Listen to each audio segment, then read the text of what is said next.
Hi అండి, welcome to Ramanamma house. అందరికీ నమస్తే. ఈరోజు ఏంటంటే మునక్కాయలు కోసి కూర వండుదాం అనుకుంటున్నానండి. అసలు బాగా చాలా మునక్కాయలు ఉన్నాయి కదా, మీకు ఒకసారి కూర వండుదామని చూపిద్దామని అనుకుంటున్నాను. చూడండి, ఒకే కొమ్మకి ఎన్ని కాయలు ఉన్నాయో చూడండి. అసలుకి కాయలు చుట్టానికి లావుగా ఉంటాయండి. లావుగా ఉన్నా కానీ అసలు బాగా కండ ఉంటుంది, ముదిరినట్టే ఉండదు. అది నవ్వులుతుంటే మంచి కండే ఉంటుంది, కానీ అసలు ముదిరినట్టుగా అట్లా పుల్లలుగా ఉండటం కానీ అట్టేమి ఉండదు, మెత్తగా నలిగిపోయింది అట్టుంటాయండి. అసలు ఆ కొమ్మకి ఒక్క కొమ్మకి అంతకుముందు ఒక 10 కాయల దాకా కోసున్నాము. అదే కొమ్మకి మళ్ళీ చూడండి ఎన్ని కాయలు ఉన్నాయో. కోసిన మూళ్ళు మీకు కనిపిస్తున్నాయి చూడండి. అసలు ఇప్పుడు ఆ సైజులోనే ఆ రకంగా వచ్చినప్పుడే కూర వండుకోవాలి. అంత పిందెలు కూడా ఏమంత బాగుండవు. ఇప్పుడు ఈ లావులో వండుకోవాలండి. కూర అయినా పచ్చడి అయినా కానీ, పచ్చడి పెట్టుకున్నా కానీ ఇలా ఉండాలి. అసలు కాయలు చూడండి ఎంత బాగున్నాయో, అసలు ఆరబోసినట్టే ఉన్నాయి. అలా కాసింది. ఈసారి మొత్తం కిందకు ఉన్నాయి, అంతకుముందు పైకి ఉండేవి. ఈసారి ఎందుకో కొమ్మలు బరువు అయ్యి మొత్తం కిందకు వంగిపోయినాయి. అన్నీ కొమ్మలన్నీ చాలా వాటికి ఇరిగిపోయినాయి. అది చూడండి, కేజీ పైనే కోసామండి. కేజీ అంటే ఎన్ని వస్తాయి? ఆ లావు మీద ఉండే కాయలు పావు కేజీకి 2 కాయలే వస్తాయండి. కేజీ పైనే ఉన్నాయి, కేజీన్నర దాకా ఉంటాయి. ఈ మొత్తం కోసి ఇదిగో ఇప్పుడు కూర వండబోతున్నాను. ఈ మునక్కాయలు ఏంటంటే ఇప్పుడు కోసుకునే విధానం అంత పెద్దవి కాకుండా అంత చిన్నవి కాకుండా ఒక రకంగా మోయనంగా కోసుకోవాలండి. వీటిని ఏంటంటే ఇంకా చిన్న చిన్న ముక్కలు కోసుకున్నా కానీ తినటానికి నవలటానికి బాగుంటాయి. నేను ఒక రకంగా కోస్తున్నాను, అంత పెద్దవి కాకుండా. ఈ గడికి పక్కన పెట్టేసుకున్నాము. ఈ పక్కన పెట్టేసి మళ్ళీ ఇప్పుడు టమాటాలు కోస్తాను.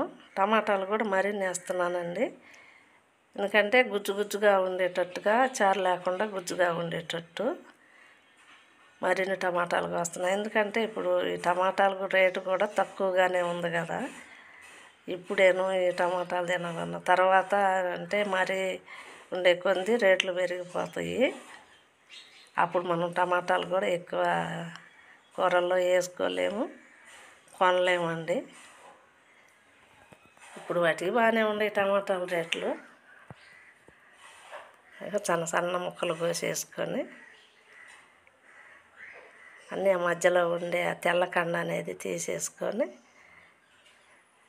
అన్ని ముక్కలు కోసేసుకుంటున్నాను. ఇప్పుడు ఆ మధ్యలో కండ అది తెల్లగా ఉండేది తీసేయాలండి కొంత.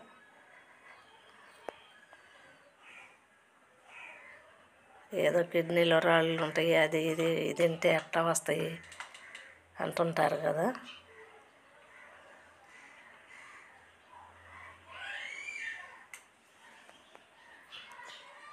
ఈ చిన్న ముక్కలు బాగా ఊరకనే, బాగా పండుకాయలు కదా, ఊరకనే మగ్గిపోతాయి. టమాటాలు, పచ్చిమిర్చి, కరివేపాకు, ఉల్లిపాయ, ఇదిగో కొంచెము చింతపండు కొంచెం వేసుకోవాలి. అంటే చింతపండు లేకుండా కూడా వండుతారు కొంతమంది. ఇప్పుడు దబరాల నూనె పోసుకొని తాలింపు గింజలు, అందులో పచ్చిమిర్చి, ఉల్లిపాయలు అన్నీ వేసుకొని కరివేపాకు మొత్తం వేగినాక టమాటాలు కూడా వేసేసుకున్నాము. ఇందులో కొంచెం ఉప్పు వేసుకుంటే తొందరగా మగ్గిపోతాయి కదా. ఇది కల్లుప్పేనండి, ఫస్ట్లో కల్లుప్పే వేసుకుంటాం మేము ఫస్ట్ వేసేటప్పుడు. తర్వాత కూర ఉడికిన తర్వాత అప్పుడు ఉప్పు చూసుకొని సాలకపోతే కొంచెం అప్పుడు సాల్ట్ వేస్తాము.